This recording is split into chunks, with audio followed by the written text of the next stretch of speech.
بن عامر رضی اللہ عنہ سے روایت ہے کہ سیاح لامقام حضور صلی اللہ علیہ وسلم نے ارشاد فرمایا کہ ہر قدم کے بدلے 10 نیکیاں لکھی جاتی ہیں، اور جب گھر سے نکلتا ہے واپسی تک نماز پڑھنے والوں میں لکھا جاتا ہے۔ سبحان اللہ۔ میرے عزیز دوستوں، یہاں نبی اسلام نے ارشاد فرمایا کہ جو شخص مسجد کے لیے اپنے گھر سے نکلتا ہے تو اس کے ہر قدم پر 10 نیکیاں لکھی جاتی ہیں، اور جب وہ نماز پڑھتا ہے تو نماز پڑھنے کا ثواب ایک نماز پڑھنے سے 27 گنا زیادہ ثواب لکھا جاتا ہے، اور وہ اس وقت تک جب تک کہ گھر واپس نہ آ جائے اس وقت نماز پڑھنے والوں کے برابر اس کو ثواب لکھا جاتا رہتا ہے۔ یعنی وہ ایسا ہے جیسے کہ نماز نہیں ہے، جیسے کہ اس وقت ہم نماز سے فارغ ہو کر کے اب یہاں درس کی مجلس میں بیٹھے ہوئے نماز نہیں پڑھ رہے، مگر جب تک ہم ابھی مسجد میں رہیں گے نماز پڑھنے والوں کی طرح ثواب لکھا جاتا ہے۔ یہ نبی اسلام نے ارشاد فرمایا۔ تو کیا یہ بہتر ہو کہ ہم آنے میں بھی جلدی کریں اور جانے میں تاخیر کریں؟ تو انشاءاللہ بہت ساری نیکیاں ہمارے نام اعمال میں بڑھا دی جائیں۔ جب گھر سے نکلے تو وضو کر کے نکلے، اگر ہو سکے ہمارے گھر پہ اگر اتنا اہتمام ہے تو گھر سے وضو کر کے آئے تو اس کا ثواب اور دوبارہ ہو جاتا ہے اور بڑھا دیا جاتا ہے۔ اور فرمایا کہ اور جب راستے پہ ہم چلتے ہیں تو جتنا قدم ہمارا پڑتا ہے، بعض روایتوں میں ہے کہ نہ کہ صرف ہر قدم پر 10 نیکیاں ملتی ہیں بلکہ اس کے 10 گناہ مٹا دیے جاتے ہیں۔ تو اس لیے ہمیں چاہیے کہ آنے میں جلدی کریں اور جانے میں تاخیر کریں، جبکہ آج ہمارا معاملہ الا ماشاءاللہ اس کے برعکس ہو گیا ہے۔ آج ہمارے بھائیوں کا معاملہ یعنی آنے میں جلدی نہیں بلکہ آنے میں تاخیر کرتے ہیں،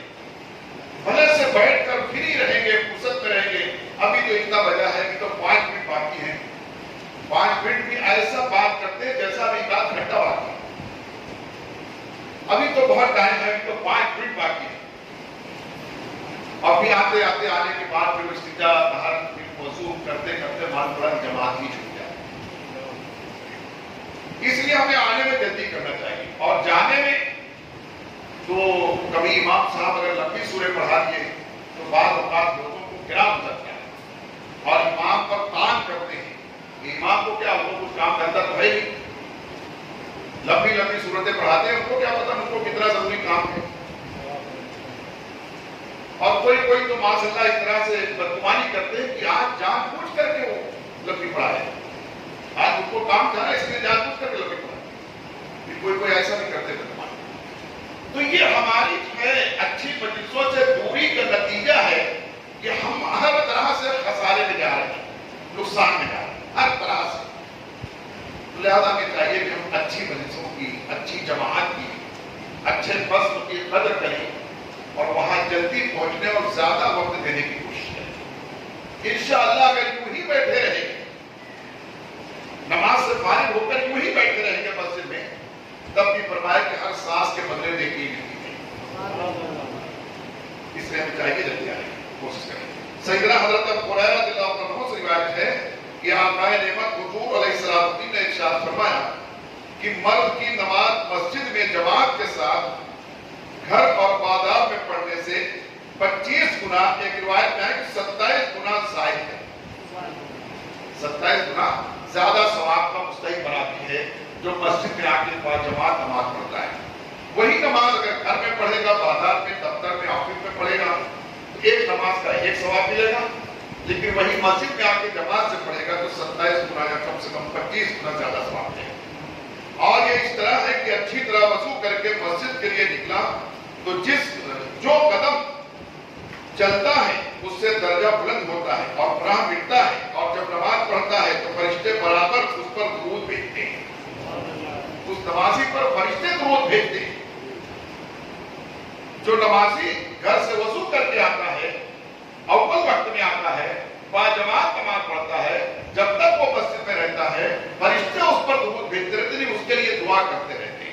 دعا رحمت کرتے رہتے ہیں اور فرماتے ہیں کہ جب تک اپنے مصلے پر ہے اور ہمیشہ نماز میں ہے، جب تک نماز کا انتظار کر رہا ہے، جیسا کہ میں نے بھی عرض کیا کہ وہ اس وقت بھی نماز میں ہے، نماز میں رہنے کا ثواب جو لکھا جاتا ہے ویسے ہی اس کو ثواب ملے گا جب تک وہ نماز کے انتظار میں ہے۔ آیا جلدی آ گیا، ابھی جماعت کو ٹائم ہے 5-7 منٹ، اب وہ انتظار میں ہے، جماعت ٹائم ہو تو نماز پڑھو، ورنہ وہ انتظار میں جو بیٹھا ہے وہ انتظار کا وقت بھی نماز پڑھنے والوں کے برابر ثواب ملتا ہے، نماز پڑھنے والوں کے برابر ثواب ملتا رہے گا۔ اس لیے اول آئے اور وقت اگر ہے ہمارے پاس، اگر موقع فرصت ہے تو جلدی نہ جائیں بلکہ کچھ وقت دے کر کے جائیں۔ جتنا وقت دے گے اس سے کئی گنا زیادہ ہمارے نام اعمال میں نیکیاں بڑھ جائیں گی۔ پہلے کیا ہوتا تھا، کچھ لوگ ایسے ہوتے تھے محلے کے کہ ان کو لوگ جو ہے مسجد کا کوٹا کہتے تھے، یہ مسجد کے کوٹے۔ حضرت جو ہے تو عبد المصطفیٰ عادی صاحب نے اپنی کتاب میں لکھا ہے، غالباً جو سامان آخرت نامی کتاب ہے ان کی صحیح، اس میں غالباً انہوں نے لکھا ہے کہ کچھ ایسے بوڑھے ہوتے ہیں جو مسجد کے کوٹے ہوتے ہیں، اور اس کی تصویر فرمائی کو اس طرح کہ جب آؤ جب وہ مسجد میں ہی ملتے ہیں، جب آؤ جب مسجد میں ہی ملتے ہو، کبھی نماز پڑھتے ملتے ہیں، کبھی تلاوت کرتے ملتے ہیں، کبھی وظیفہ کرتے ملتے ہیں، جب آؤ جب مسجد میں ہی ملتے ہیں۔ مگر یہاں تو میں دیکھتا ہوں کئی لوگ کو جب آؤ جب رستے میں ہی ملتے ہیں۔ 4-6 چہرے ایسے ہیں، بوڑھے لوگ کی بات کر رہا ہوں، بوڑھے لوگ پرانا مانے آپ الحمدللہ بڑے قابل مبارکباد ہے جو اس اتنی ہمت سے کام لیتے ہیں اور یہاں چل کر کے دوسرے دفعہ میں آتے ہیں۔ تو بہرحال 4-6 چہرے اس محلے کے ایسے ہیں، میں کبھی کبھی ان کے لیے بڑا اس سے دعا کرتا ہے، اللہ ان کو یہ کہتا ہے کمر پہ پیر ان کے لٹکے ہیں اور ان کو ذرا بھی احساس نہیں ہے، تو کبھی کبھی دعا کرتے ہیں اللہ ان کو تھوڑا سا احساس زندگی دے دے، اب یہ مرے تو نہیں ہے نا، ابھی زندہ نہیں، ان کو احساس زندگی دے، ان کو احساس ہوا کہ میں بھی زندہ ہوں، مارا نہیں۔ تو 4-6 چہرے ایسے ہیں اسی محلے کے لوگ ہیں، میں آتا ہوں تو ان کی سیٹیں بک رہی کہ وہ وہی ملتے ہیں، وہی دکھتے ہو۔ ابھی عید کی نماز کے لیے آنے میں ابھی بہت زیادہ ہو گئی تھی، باہر کی اس طرف سے راستہ کھلتا تو میں نے راستہ بدل کے دوسری طرف سے آیا، تو ایک صاحب کو اس وقت بھی میں دیکھا کہ وہ ابھی تک بھی مسجد پر نہیں آئے، تو وہ اپنے گھر پہ بیٹھے تھے۔ ماشاء اللہ، اللہ ان کی جو ہے تو ان کو نیک سمجھ عطا فرمائے۔ اب کوئی کام نہیں ہے، حالانکہ چل کے لوگ جا رہے ہیں، وہاں جا کے بیٹھتے ہیں، وہاں جا کے بیٹھتے ہیں، بس نہیں آتے تو مسجد میں نہیں آتے۔ تو بہرحال حضرت عبد المصطفیٰ عادی جو تو صاحب نے لکھا ہے رضوان نے اپنی کتاب میں کہ کچھ لوگ ہوتے ہیں جو مسجد کے بوڑھے ہوتے ہیں، وہ محلے کے کچھ بوڑھے ہوتے ہیں جو ہر وقت جب آؤ جلدی آؤ تب بھی وہ پہلے ہی پہنچے رہتے ہیں، اور دیر میں جاؤ تب بھی ہم چلے جاتے ہیں، وہ جب تک موجود ہی رہتے ہیں، کبھی قرآن پڑھ رہے ہیں، کبھی کچھ ذکر تسبیح پڑھ رہے ہیں، کبھی نماز نفل پڑھ رہے ہیں، کبھی قضا بری پڑھ رہے ہیں۔ تو میں نے دیکھا ممبئی کے سرزمین پر کئی نامچین اور بڑی بڑی مسجدوں میں کئی مرتبہ جانا ہوا، اتفاق سے رکنا بھی ہوا، تو وہاں بھی میں نے دیکھا کچھ ایسے لوگ رہتے ہیں بیچارے بوڑھے کہ وہ میں سمجھتا ہوں جب جاؤ مسجد میں ہی ملتے ہیں، جب جاؤ مسجد میں ہی دکھتے ہو ملتے ہیں، وہ قرآن پڑھتے رہیں گے، ذکر کرتے رہیں گے۔ اچھا جب بیٹھے نا مسجد میں تو کچھ نہ کچھ کرتے رہے، پڑھتے رہے، کیونکہ جو فرصت ہوئی تو شیطان مسجد میں بھی آتا ہے نا، جہاں دو آدمی کو فرصت ہوئی دونوں کو ملاقات کرا دے گا، وہ پھر دنیا کی بات کرنے لگ جائیں گے، کیا حال ہے خیریت سے شروع ہوگا تو پھر اپنی بتاتے بتاتے دوسروں کی بتانے لگ جائیں گے، وہ تو ایسا ہے، وہ تو ایسا ہے، یہی ہو جائے گی، خراب برائی اور گناہوں کو کھا جانے والی چیز ہو جائے گی، غیبت اور چغلی۔ اس لیے فرصت نہ رہے، جب مسجد میں بیٹھے کچھ نہ کچھ تسبیح کرتے رہیں، قرآن پڑھتے رہیں، نماز پڑھتے رہیں، تاکہ کسی کو ہم کو چھیڑنے کا موقع ہی نہیں ملے، نہ ہم کسی کے سے بات کرنے کا موقع پا سکیں، نہ شیطان کو موقع ملے، تو کچھ نہ کچھ کرتے رہیں، اپنے آپ کو مصروف رکھیں۔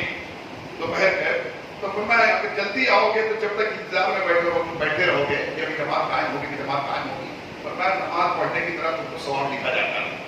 نماز پڑھنے کے بعد بھی جب تم بیٹھتے رہو گے تب بھی فرمایا کہ ابھی تو جماعت ہو گئی، اب کوئی سوچ سکتا ہے کہ اب تو جماعت ہو گئی، اب بھی انتظار کا ثواب ملے گا؟ فرمایا ہاں ہو سکتا ہے اس لیے بیٹھا ہے کہ اثر پڑ گیا، بیٹھا رہو مغرب پڑھ کے جاؤں گا تو پھر بھی انتظار کا ثواب ملے گا، پھر بھی انتظار کا ثواب ملے گا۔ اس لیے ایسا مسجد میں بیٹھنا ثواب سے خالی نہیں ہے۔ اب فرماتے ہیں سیدنا حضرت عثمان ابن عفان رضی اللہ عنہ سے روایت ہے کہ مصطفیٰ جان رحمت حضور صلی اللہ علیہ وسلم نے ارشاد فرمایا کہ جو شخص اچھی طرح وضو کر کے فرض نماز کے لیے مسجد میں گیا اور نماز پڑھی تو اس کی مغفرت ہو جائے گی۔ نبی اسلام نے ارشاد فرمایا، نسائی شریف کی یہ روایت ہے، حضرت عثمان غنی رضی اللہ عنہ روایت فرما رہے ہیں، نبی اسلام نے ارشاد فرمایا کہ جو شخص اچھی طرح سے جو ہے تو وضو کر کے مسجد میں فرض نماز کے لیے گیا اور اس نے نماز پڑھی ورنہ اس کی مغفرت ہو جائے، نبی اسلام نے فرمایا اس کی مغفرت ہو جائے، اس کی بخشش ہو جائے۔ اس یقین کے ساتھ ہمیں پورے اہتمام کے ساتھ مسجد میں آنے اور نماز ادا کرنے کی کوشش کرنا چاہیے۔ حضرت جابر رضی اللہ عنہ کہتے ہیں کہ مسجد نبوی شریف کے گرد کچھ زمینیں خالی ہوئی تو بنی سلمہ نے چاہا کہ مسجد کے قریب آ جائیں۔ حضرت بنی سلمہ یہ مسجد سے کافی دور پہ رہتے تھے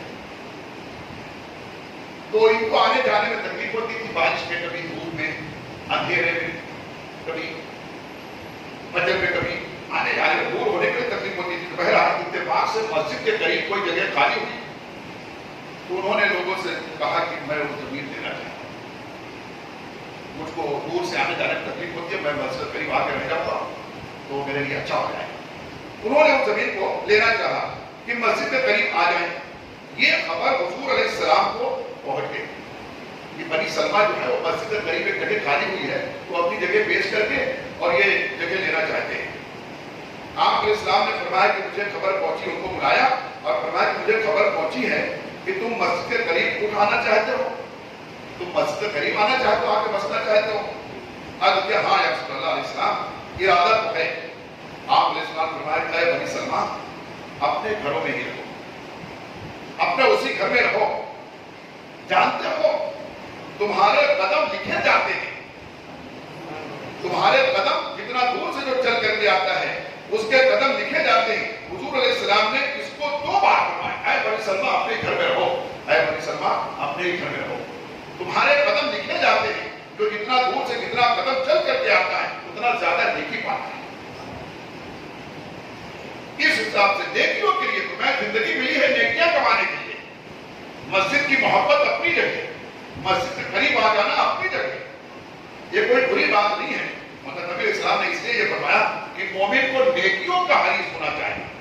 کہ کیسے میری نیکیاں زیادہ ہو جائے گی، یہ مومن کی سوچ اور فکر ہونی چاہیے۔ انہیں منع فرما دیا کہ تو آپ وہی رہو۔ بنی سلمہ کہتے ہیں لہذا ہم کو گھر بدلنا پسند نہیں آیا، ہم نے نبی اسلام کے حکم پر عمل کیا اور اپنے ہی گھر میں رہے، وہ نئی جگہ نہیں۔ اس لیے ہمیں اور آپ کو بھی چاہیے کہ ہم مسجد میں یہ نہ دیکھیں کہ وہ مسجد بہت دور ہے۔ میں یہ بات اپنے جو کہ میرے متعلقین جو ہے، کیونکہ میں جرنی کے دوسرے علاقوں میں کئی برس تک میں نے کام کیا، الحمدللہ آپ لوگ کی دعاؤں کے صدقے دعوت و تبلیغ سنت کا کام میں نے یہاں سے لے کر آپ کو پارکیا کا فون ہو گیا، کبھی ناتا بیٹی نگر، شانتی نگر، ادھر اجمیر نگر، شما نگر، یہ سب علاقوں میں تقریباً مسجدوں میں میرا درس ہو چکا، بیان ہو چکا، اجتماع کر چکا۔ تو اب وہاں لوگوں کو اپنے دعوت دیتا ہوں کہ یہاں آؤ، یہاں اجتماع ہوتا ہے، درس ہوتا ہے، تو کہتے بہت دور ہے، لوگ کہتے ہیں بھائی بہت دور ہے۔ تو یہ دوری نہ دیکھتے کہ بلکہ نیکیوں کو دیکھیں ذرا، نیکیاں کتنا ہے، جتنا چل کے آئیں گے اتنا زیادہ نیکی پائیں گے۔ حضرت ابن عباس رضی اللہ عنہ سے روایت ہے کہ انصار کے گھر مسجد سے دور تھے، انہوں نے قریب آنا چاہا تو اس پر اللہ تعالیٰ نے آیت پاک نازل فرما دی اور فرمایا وَنَكْتُبُ مَا قَدَّمُوا وَآثَارَهُمْ۔ اللہ نے قرآن میں فرما دیا کہ جو انہوں نے نیک کام کیے آگے بھیجے وہ اور ان کے نشانے قدم ہم لکھتے ہیں۔ اللہ نے فرمایا کہ ہم ان کے نشانے قدم لکھتے ہیں، جو نیکیاں کی اور نیکیاں کر کے آگے بھیجی وہ بھی لکھتے ہیں اور ان کے نشانے قدم بھی لکھتے ہیں۔ لہذا ان کو کہو کہ دور ہی رہیں اور دور سے آئیں، جو قریب ہیں وہ قریب ہیں، جو دور والے ہیں وہ قریب آنے کی کوشش نہ کرے بلکہ وہ اپنے نیکیوں کو بڑھانے کے لیے وہاں سے چل کر کے آئے اور دوری کا جو ہے تو دوری کی شکایت نہ کرے کہ بہت دور ہے، بلکہ چل کر کے آئے۔ حضرت ابو موسیٰ اشعری رضی اللہ عنہ روایت کرتے ہیں سب سے بڑھ کر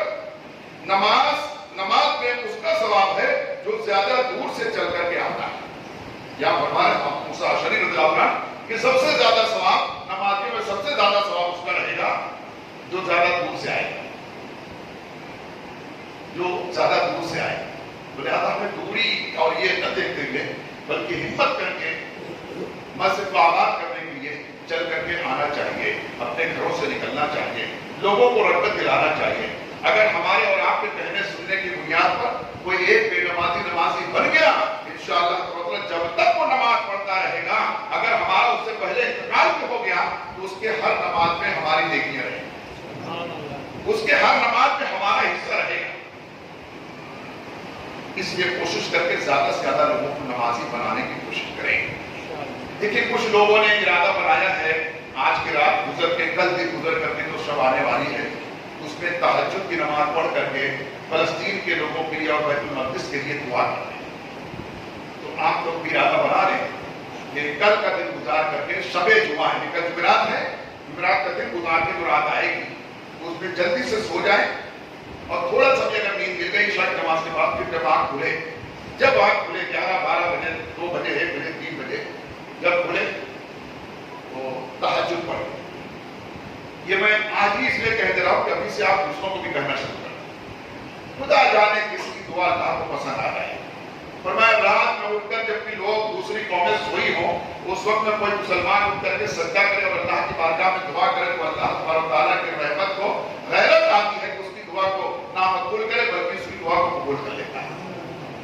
اس کی غیرت کو گوارا نہیں ہے، اس کی رحمت کو یہ گوارا نہیں ہے کہ ایسے وقت میں جب کہ لوگ آرام سے سو رہے ہوں اور کوئی اس کا بندہ اٹھ کر کے دعا کرے اس کا سجدہ کر کے تو فرمایا اس کی دعا کو نہ قبول کرے، فرمایا یہ اس کی رحمت کو گوارا نہیں ہے، اس کی دعا کو قبول ہی فرما لیتا ہے۔ تو حالات بہت اچھے نہیں ہیں، فلسطین میں حالات بہت اچھے نہیں ہیں۔ آج کچھ باتیں ایسا سننے میں آئی کہ تو حماس والے کچھ غالب ہونے کے قریب ہیں اور اسرائیل کو پیچھے ہٹنا چاہتا ہے، اس کے لیے دیگر ممالک سے اس نے اپیل بھی کی ہے۔ لیکن اب تک جتنے نقصانات ہو گئے ہیں، جتنی جانیں چلی گئی ہیں، یا ابھی جس وقت وہ سننے میں یہ بھی آیا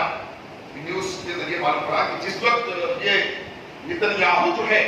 جس وقت یہ باتیں کر رہا تھا اسرائیل کا صدر کہ میں چاہتا ہوں کہ جنگ بندی ہو جائے، رک جائے، اس وقت بھی اس کے حملے ہو رہے ہیں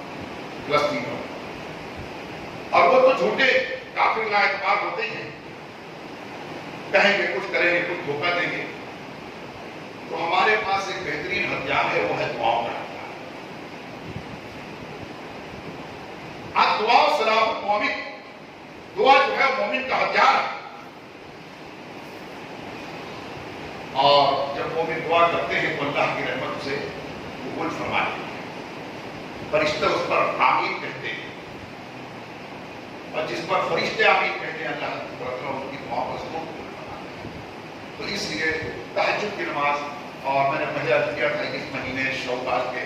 6 روزے رکھنے کے لیے ہمت کر کے، موسم تو بہت ٹھنڈا ہوا ہے، جو لوگ آج کل میں روزہ تھے ان کو پتہ بھی نہیں چلا اور ماہ رمضان کی طرف پیاس اور بھوک بھی نہیں گئی، نہیں تو جو ہے تو منہ سے جو ہے تو گلاس نہیں ہٹتا تھا پانی کا آوشکتا ہے نا۔ لیکن ابھی 2-3 دن سے موسم ایسا ٹھنڈا ہوا ہے کہ زیادہ پیاس اور بھوک کا احساس نہیں ہو پائے گا انشاءاللہ۔ تو 6 روزے بھی رکھ لیں، 6 روزے یہ بھی رکھ لیں، اور روزانہ دعا کریں، 5 وقت دعا کریں، بالخصوص جو ہے تو فلسطین کے مسلمانوں کے لیے، بیت المقدس کے تحفظ کے لیے، اس کی سلامتی کے لیے دعا کریں۔ اللہ تعالیٰ ہم سب کو نیکی